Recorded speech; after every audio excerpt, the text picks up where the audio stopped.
আম্মু গহনা বিক্রি করে দোকানটা আমাকে করে দিয়েছে। আমি আগে জব করতাম, জব ছেড়ে দিয়েছি। আমি রিকোয়েস্ট করেছি তো অনেকবার যে আমাকে 5 মিনিট টাইম নেই, আমি বাইর করে ফেলি, শুনুন না তো।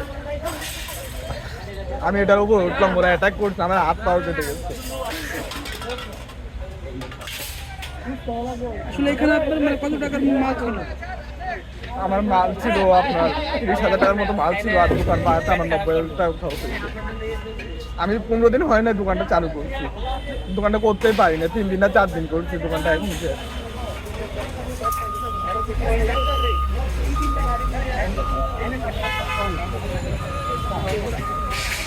এইখানে যে সাংবাদিক আছে তারা তো এইখানে চোর বাটপার ভালো মন্দ সবাই এখানে আসে, তারা দেখে না চোখ দিয়ে এখানে কি হয় না হয়, শুধু শুধু গরিব মানুষ পেটে লাগছে আর কিছু।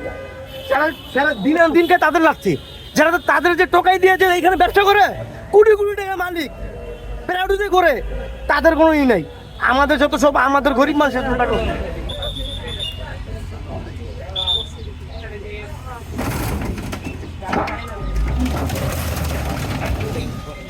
আমার পড়া 50-60 হাজার টাকা খরচ হয়েছে, কি করবো অনেক।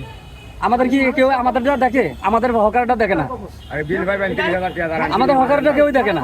ঠিক আছে, যে আমরা তো কইরা খাইতেছি, কাজ করে খাইতেছি, মাসে এখানে আড্ডা দিতে আসে, মাসে বসে আমরা 2 টাকা ইনকাম করি, আমরা সংসার চলে এই এতটুকু।